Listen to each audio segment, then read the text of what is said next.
Rasulullah sendiri melakukan poligami itu kan berdasarkan tadi kesejahteraan si anak yatim atau kemudian juga mengangkat derajat si janda-janda ini gitu. Nah kalau yang terjadi saat ini itu kan justru malah sepertinya hanya kebutuhan biologis gitu ya Mbak ya.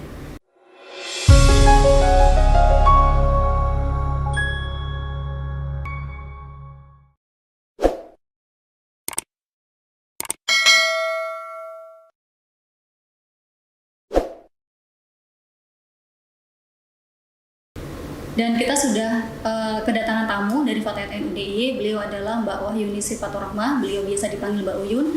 Beliau adalah koordinator bidang dakwah Fatayat NU DIY. Kita sapa terlebih dahulu. Assalamualaikum warahmatullahi wabarakatuh Mbak Uyun. Waalaikumsalam warahmatullahi wabarakatuh Mbak Nila. Nah, kalau kita bicara tentang poligami tadi gitu ya Mbak. Nah sebenarnya kalau dari sudut pandang perempuan itu seperti apa sih memandang poligami ini? Ya, memang ya kalau kita bicara soal poligami ini tidak akan pernah selesai ya, selalu mengemuka gitu. Apalagi kalau ada kasus-kasus yang kemudian menarik untuk ditindaklanjuti gitu ya. Nah sebelum ke sana sebenarnya kita perlu tegaskan terlebih dahulu bahwa pernikahan itu kan sebenarnya bukan hanya kepentingan individu ke individu ya, bukan hanya persoalan individu kepada individu, tetapi dalam pernikahan itu adalah tujuannya bagaimana supaya menciptakan tatanan masyarakat yang berbudaya, ya, masyarakat yang berperadaban, masyarakat yang sejahtera gitu ya, sehingga dibutuhkan bagaimana bangunan keluarga, bangunan rumah tangga yang kuat, bangunan rumah tangga yang penuh dengan kebahagiaan, penuh dengan ketentraman, jauh dari fitnah, jauh dari hal-hal yang mungkin bisa melemahkan hubungan dalam rumah tangga itu sendiri begitu. Jadi penting kita tekankan bahwa pernikahan yang sesungguhnya adalah pernikahan yang membahagiakan ya, pernikahan yang didasari oleh tujuan ibadah kepada Allah, kemudian dalam rangka menciptakan keberlangsungan ya kehidupan manusia ke depan begitu. Hingga kalau bicara soal perempuan bagaimana memandang poligami, tentu tidak ada perempuan yang mau dipoligami Mbak gitu, karena dampaknya akan sangat berat gitu ya dirasakan oleh perempuan dan anak gitu ya. Kalau soal laki-laki atau soal bagaimana pendapat tentang poligami menurut kelompok-kelompok tertentu, biasanya hanya perspektifnya itu ada dalilnya dalam Al-Quran, itu Nabi Muhammad melakukannya. Tetapi kan tidak demikian sebenarnya gitu. Ada sebab tasyriknya gitu, ada latar belakang historisnya gitu. Kenapa kemudian muncul ayat tentang poligami tadi gitu, atau apa yang dilakukan oleh Rasulullah sendiri gitu. Nah tadi kan ada perempuan pasti tidak mau dipoligami gitu, tapi faktanya di masyarakat mungkin masih ada beberapa perempuan gitu ya yang dia justru mendukung si suaminya ini untuk berpoligami. Nah seperti apa sih Mbak sebenarnya, kenapa ada perbedaan antara perempuan itu sendiri memandang poligami gitu? Iya, ini kaitannya dengan pola-pola penafsiran ya, bagaimana memahami ayat Al-Quran, bagaimana memahami teks tentang ayat poligami tadi, terutama dalam surat An-Nisa itu ya. Di sana sebenarnya tegas dikatakan gitu bahwa poligami ini kan sebenarnya sebagai satu solusi darurat. Kita sebutnya sebagai solusi darurat, di mana situasi dan kondisi di saat ayat itu turun itu memperlihatkan bagaimana kondisi orang-orang atau masyarakat Arab pada waktu itu yang bagaimana situasi peperangan ya, situasi peperangan yang kemudian banyak sahabat-sahabat Nabi yang kemudian gugur di medan perang, lalu meninggalkan istri-istri yang kemudian menjadi janda, kemudian memiliki anak-anak yatim yang juga masih butuh kehidupan panjang gitu ya, itu sehingga poligami ini dipahami sebagai sebuah solusi untuk keadaan darurat tersebut. Bagaimana supaya kehidupan anak-anak yatim, bagaimana para janda itu tetap bisa melanjutkan kehidupannya dengan baik, kehidupan sosial masyarakat dan pendidikan dengan baik begitu, sehingga muncullah atau turunlah ayat itu gitu. Nah tadi masih apakah ini juga berkaitan dengan pengetahuan perempuan itu sendiri gitu terkait dengan ayat tersebut? Karena kan kalau kita lihat gitu ya, yang mendukung poligami itu biasanya alasannya adalah karena ingin mendapatkan surga, biasanya seperti itu. Iya, Jelas ya Mbak ya. Jadi kenapa perbedaan penafsiran itu terjadi gitu ya? Karena itu tadi ada banyak kepentingan, ada banyak sudut pandang sehingga menyebabkan poligami ini menjadi pro dan kontra. Ada yang mendukung dan ada yang tidak mendukung. Tetapi bahwa masih ada banyak istri-istri yang kemudian mau dipoligami itu biasanya karena pemahamannya kalau orang mau dipoligami, istri yang mau dipoligami itu dia akan dijamin masuk surga kan begitu.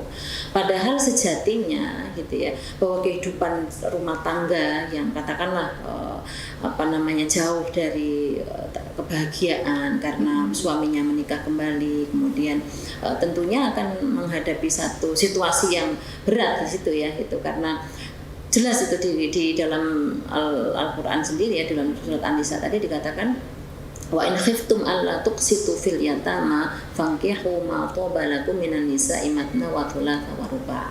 Wa in khiftum alla ta'dilu fawahidatan aw ma malakat aymanukum. Dzalika adna alla ta'ulu. Jadi konteks ayat poligami ini berkaitan dengan bagaimana keadilan itu. Dikaitkan dengan keadilan terhadap anak-anak yatim. Wa in khiftum alla tuqsitu, jika kamu merasa khawatir untuk ketidakadilan yang dialami oleh anak-anak yatim itu, maka fankihu ma taba lakum, silahkan kamu menikahi ibu-ibu mereka gitu ya, kalau kita bahasakan perempuan-perempuan itu yang kamu sukai, 2 ya matna, wa thulatha atau 3, wa ruba' atau 4 gitu. Gitu. Tapi ditegaskan wa in khiftum alla ta'dilu, jika kamu tidak mampu berbuat adil di sini gitu ya, fawahidatan, maka cukup satu saja. Maka jelas ayat ini justru menegaskan tentang monogami gitu. Kenapa? Karena di ayat berikutnya ini menjadi menjadi sangat penting untuk kita lihat gitu bahwa walan tastati wa an ta'dilu bainan nisa'i walau harastum fala tamilu kullal maili fatadharuna kal mu'allaq. Kamu tidak akan mampu berbuat adil meskipun kamu mau, meskipun kamu sangat ingin gitu. Jadi walan tastati wa an ta'dilu bainan nisa gitu ya. Kamu tidak akan mampu berbuat adil meskipun kamu sangat menginginkan. Jadi ada 2 kalimat keadilan di sana di dalam Quran itu. Yang pertama adalah qosato ya. Qosato itu artinya adalah keadilan secara material gitu ya. Seorang suami mungkin bisa berbagi adil secara materi terhadap istri-istrinya, terhadap anak-anak yatim, tetapi tidak akan mungkin dia bisa berbuat adil secara perasaan gitu. Anta'dilu di situ adalah adil secara perasaan, membagi perasaan yang sama, cinta yang sama antara istri pertama dan istri yang berikutnya. Itu dikatakan dalam Al-Quran tidak mungkin bisa. Bagaimanapun akan ada kecenderungan untuk lebih mencintai istri yang berikutnya, istri yang lebih muda daripada istri yang sebelumnya gitu. Nah, yang paling penting lagi adalah yang dicontohkan Rasulullah gitu. Bagaimana Rasulullah ketika mempoligami istri-istrinya yang notabene-nya mereka semua adalah janda-janda dan memiliki anak-anak yatim gitu ya. Ini yang harus dijadikan landasan gitu loh. Bukan berarti kemudian ketika Nabi melakukan itu lalu dijadikan sebagai alat legitimasi, sebagai satu argumen bahwa Nabi saja melakukan itu berarti ini sunnah Nabi. Tidak benar gitu. Kalau mau mengikuti Nabi maka yang harusnya dinikahi itu adalah perempuan-perempuan, janda-janda yang memiliki anak yatim gitu ya, dalam rangka untuk bagaimana mengangkat sosial mereka, derajat sosial mereka gitu. Oke. Nah, ini kan tadi ada hubungannya dengan Rasulullah yang juga melakukan poligami gitu. Nah, sebenarnya kalau Rasulullah sendiri melakukan poligami itu kan berdasarkan tadi kesejahteraan si anak yatim atau kemudian juga mengangkat derajat si janda-janda ini gitu. Nah, kalau yang terjadi saat ini itu kan justru malah sepertinya hanya kebutuhan biologis gitu ya, Mbak ya. Iya, ironisnya kan di situ, Mbak. Yang kita lihat bagaimana kayak anomali gitu ya. Di satu sisi mereka mengatakan ini adalah sunnah Rasul, bahwa Rasulullah itu berpoligami gitu ya. Di sisi yang lain yang dia tidak lihat itu adalah apa yang dilakukan Rasulullah itu kan dalam rangka untuk mengangkat bagaimana kehidupan anak-anak yatim, bagaimana kehidupan para janda tadi itu tetap bisa sejahtera, tetap bisa baik gitu ya. Jadi harusnya dipahaminya dalam konteks itu gitu. Tidak hanya dilihat bagaimana Rasulullah memiliki istri sekian gitu. Tetapi juga penting saya sampaikan di sini bahwa poligami ini adalah kaitannya dengan bagaimana syariat Islam ya. Syariat Islam ini ingin membatasi gitu ya. Jadi sebenarnya bukan pada berapa istri yang bisa dinikahi, bukan pada itu gitu, tapi pada persoalan Apakah dia bisa menciptakan keadilan di sana? Apakah dia bisa menciptakan kehidupan yang sejahtera di sana? Gitu. Kesejahteraan itu tentu sangat berkaitan dengan bagaimana tidak hanya secara fisik ya, tidak hanya secara materi ya, tetapi secara naluri, secara perasaan gitu. Jadi kesejahteraan seorang perempuan itu ketika dia tidak terganggu emosinya, ya tidak terganggu spiritualnya, tidak terganggu fisiknya, nah, itu baru dikatakan sejahtera, itu baru dikatakan bahagia gitu. Kalau tidak ada tekanan-tekanan baik secara fisik, baik secara psikis, psikologis gitu. Nah, kalau dulu di masa Rasulullah itu apakah juga sebenarnya istri-istri Rasulullah itu tidak pernah cemburu gitu, atau justru malah sebaliknya ada beberapa istri yang mungkin sangat cemburu dengan istri yang lain gitu? Iya. Itu menarik sekali Mbak ya. Saya perlu sampaikan juga bagaimana riwayat-riwayat itu mengatakan gitu bahwa bagaimanapun seorang perempuan itu tidak akan terima ketika dia dipoligami gitu. Istri Nabi pun demikian gitu. Bahkan istri-istri Nabi, kenapa saya katakan istri-istri Nabi, karena tidak hanya Nabi Muhammad ya, bahkan Nabi Ibrahim itu ya istrinya juga cemburu gitu. Bagaimana kisahnya Sarah itu ya, yang sangat cemburu dengan Hajar, sampai kemudian Siti Hajar diusir gitu ya, sampai ke gurun pasir gitu ya, itu karena kecemburuannya gitu. Ini menandakan bahwa seorang perempuan siapapun itu tidak akan rela dimadu, tidak akan rela dipoligami gitu ya. Nah, kemudian istri Nabi sendiri, Siti Aisyah, itu kan juga sangat cemburu sekali dengan Siti Khadijah. Sekalipun Siti Khadijah ini sudah meninggal gitu ya, tapi cinta pertamanya Rasulullah ini begitu sangat kuat gitu ya, kasih sayang sangat kuat, sehingga pernah satu ketika Aisyah itu bilang, kenapa sih ya Rasulullah kamu selalu menyebut-nyebutkan namanya Khadijah, bukankah kamu sudah punya istri yang lebih muda, yang lebih cantik gitu. Tapi apa yang bilang Rasulullah, tidak akan pernah lupa terhadap Khadijah gitu. Kenapa? Karena Khadijah itu perempuan istimewa ya. Dia orang yang pertama kali menerima keimanan ya, menerima syariat Islam gitu ya, mempercayai Nabi gitu ya. Orang mukmin yang pertama kali itu ya Khadijah itu. Kemudian Siti Khadijah juga sangat membantu bagaimana dakwah Islamnya Rasul gitu. Dan yang paling penting bahwa dari rahimnya Siti Khadijah lahir putra-putranya itu. Ini yang tidak tergantikan gitu. Tapi bahwa semua istri-istri yang dipoligami itu pasti akan merasakan ketidakadilan, akan melahirkan kecemburuan, termasuk tadi itu istri Nabi.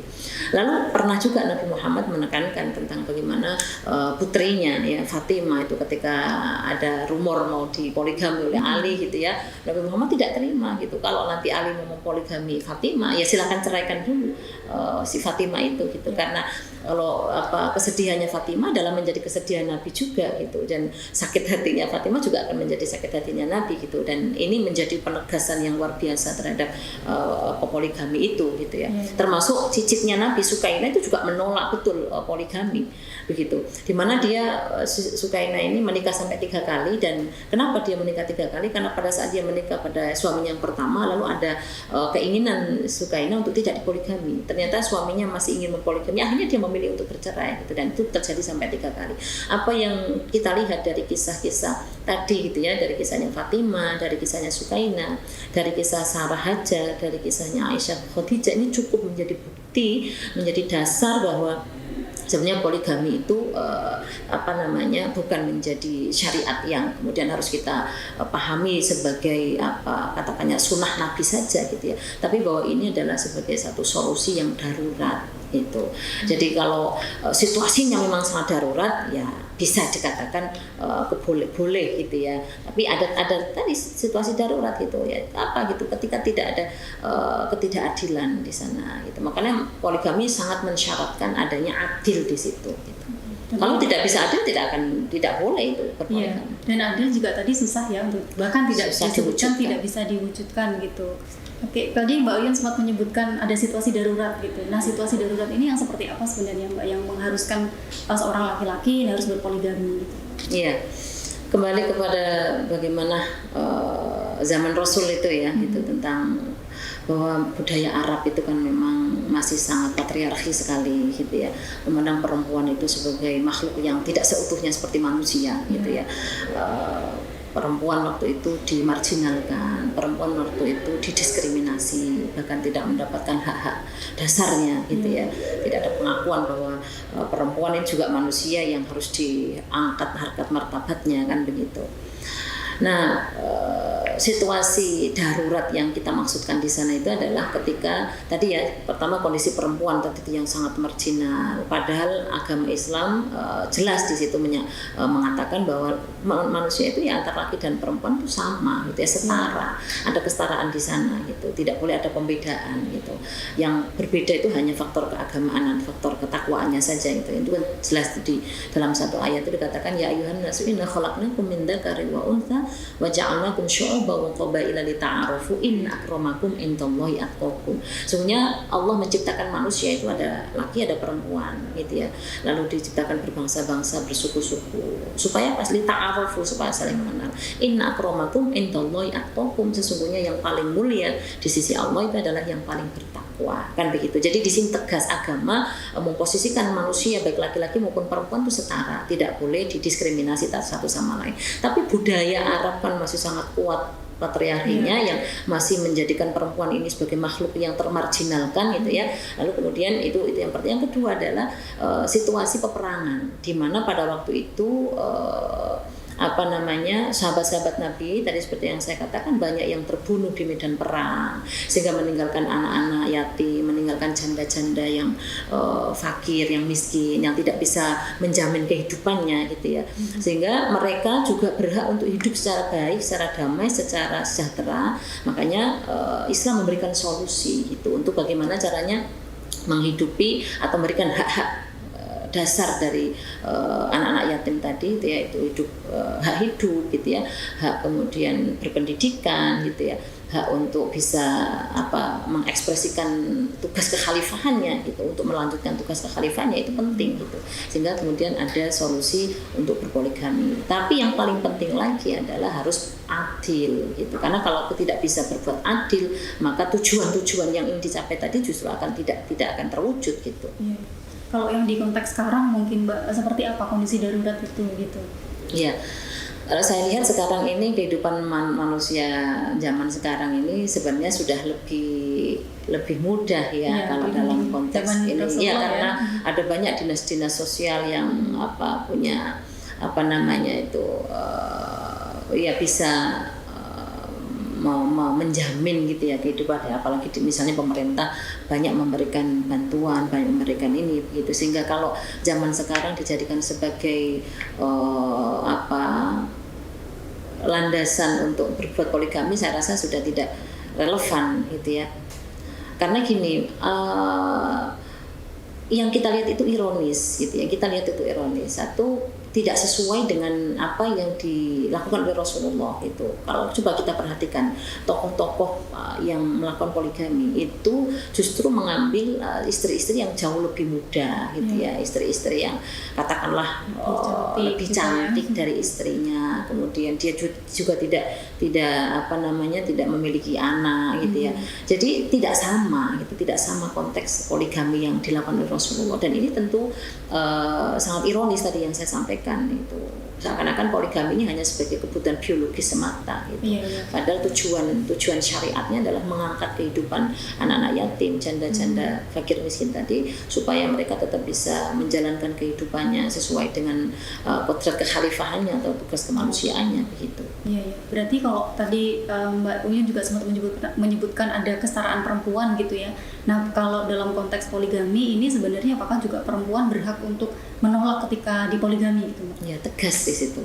Ya, tegas perempuan menjadi pihak yang harus dimintain izinnya gitu, karena boleh tidaknya itu satu, dia harus dapat izin dari istrinya terlebih dahulu. Kalau tidak dapat izin dari istrinya tidak diperbolehkan melakukan poligami gitu. Yang kedua harus adil tadi gitu, harus betul-betul mampu berbuat adil terhadap istri-istrinya, meskipun sudah di-warning oleh Al-Quran tadi, lantas tadi kamu tidak akan mampu berbuat adil walau harastum. Jadi walan tastati'u an ta'dilu bainan nisa'i, kamu tidak akan mampu berbuat adil terhadap istri-istrimu walau harastum, meskipun kamu sangat menginginkan. Ini harus digarisbawahi gitu. Makanya kembali lagi ke ayat yang tadi saya sebutkan gitu, in khiftum alla ta'dilu fawahidatan gitu. Jadi sunnahnya menikah itu ya monogami, itu bukan poligami gitu. Nah, kalau yang terkait dengan perempuan gitu ya, khususnya apakah perempuan ini kan kadang-kadang mungkin tidak bisa menolak gitu ya ketika si suami mungkin mengajukan untuk berpoligami. Nah, apakah di kehidupan yang saat ini itu juga ternyata masih banyak gitu Mbak yang perempuan yang belum berani untuk menyuarakan haknya gitu di dalam pernikahan khususnya?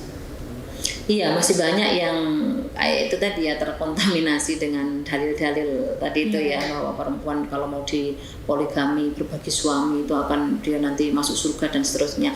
Apa yang tadi diperlihatkan oleh Sukaina itu juga patut untuk kita jadikan contoh gitu ya, bahwa seorang istri kalau dia tidak bersedia dipoligami, dia lebih memilih untuk bercerai gitu ya.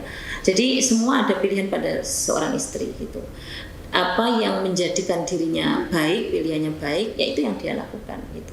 Jadi ukurannya adalah perempuan gitu, adalah kemaslahatan perempuan itu, bukan pada suaminya. Jelas kalau suaminya kan hanya keinginannya mesti pribadi biologis, tapi kalau seorang istri ini harus betul-betul menjadi ya tadi gitu ya, boleh tidaknya itu ya pada izin istrinya, dan istri juga begitu, mau dipoligami atau tidak itu tergantung pada dirinya gitu, kesiapan tadi itu berbagi gitu. Dan saya yakin tidak semua perempuan itu mau siap untuk dipoligami, untuk berbagi perasaan. Kalau berbagi materi oke, tapi kalau berbagi perasaan itu sulit rasanya gitu. Kalau di zaman sekarang kan ada narasi-narasi yang mengatakan populasi perempuan itu lebih banyak, sementara populasi laki-laki itu lebih sedikit, sehingga wajar untuk melakukan poligami. Nah, apakah hal ini juga diwajarkan gitu Mbak sebenarnya untuk melakukan poligami gitu? Iya, itu kan orang otak-atik gaduk gitu ya istilahnya itu ya. Argumen-argumen yang menurut saya tidak logis ya. Kemudian kalau dijadikan sebagai standar bahwa seorang perempuan boleh dipoligami karena populasinya, itu saya kira bukan sesuatu yang rasional gitu. Itu hanya tadi otak-atik gaduk saja gitu. Tidak ada yang bisa menjamin bahwa ketika istilahnya populasinya dirubah atau kemudian itu tidak gitu. Tapi memang poligami ini harus dipahami betul-betul dalam konteks bagaimana syariat yang mau disampaikan, syariat yang mau diwujudkan adalah kemaslahatan gitu. Jadi apapun itu bentuk syariat yang dibawa oleh Rasulullah ini ada dalam rangka ingin mewujudkan kemaslahatan hidup yang bahagia, hidup yang sejahtera, hidup yang penuh dengan keadilan.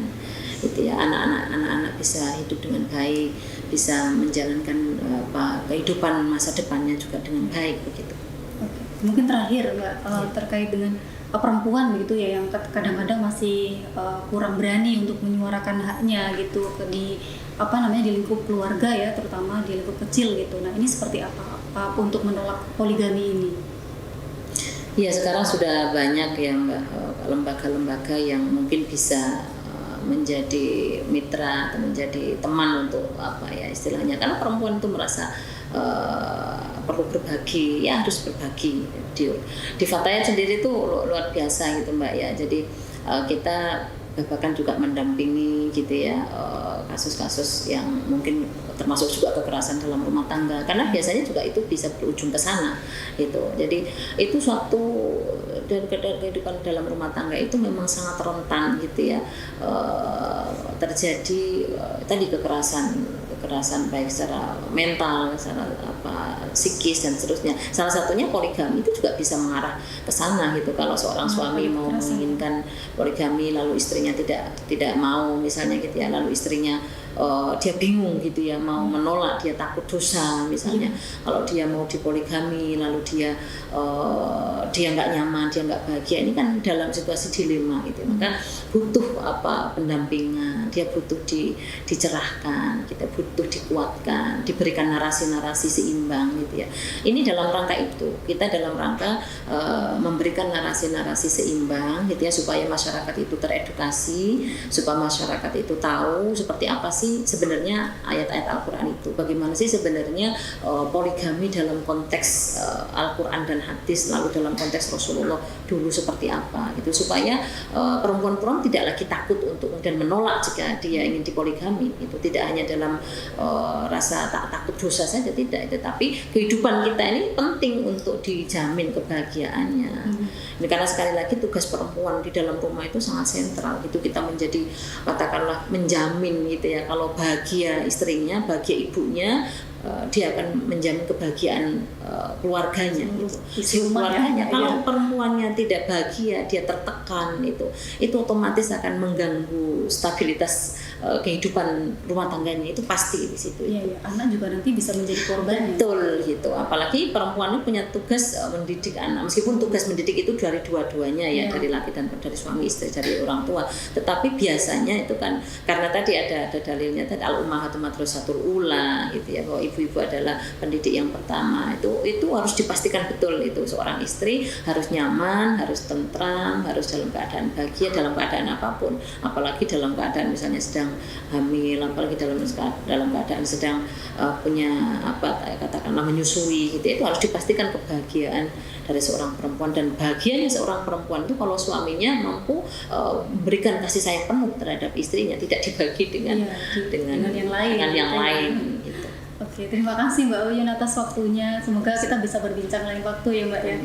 Gitu. Nah, itu tadi teman-teman terkait dengan poligami gitu ya. Sebenarnya kalau meskipun mungkin Rasulullah melakukan poligami, tetapi bukan berarti poligami ini dilakukan Rasulullah karena alasan biologis gitu, karena kepuasan semata gitu. Tetapi tadi kalau dikatakan adalah bagaimana kemudian Rasulullah ini berpoligami, terus kemudian mengangkat harkat derajat para janda, terus kemudian juga bagaimana mau memastikan keberlangsungan anak-anak yatim ini. Dan kita sudah di penghujung acara, teman-teman. Terima kasih banyak sudah menyimak High Talk kali ini. Semoga kita bisa berjumpa di High Talk selanjutnya. Wassalamualaikum warahmatullahi wabarakatuh. Waalaikumsalam warahmatullahi wabarakatuh. Sahabat Hidayatuna, saya Wahyuni Sifatur Rahmah, Koordinator Bidang Dakwah Fatayat NU DIY, mengajak para pemirsa semua untuk bisa menyaksikan High Talk Hidayatuna, akan banyak mendapatkan informasi-informasi tentang kajian keislaman yang menarik ya. Jangan lupa tonton Hidayatuna.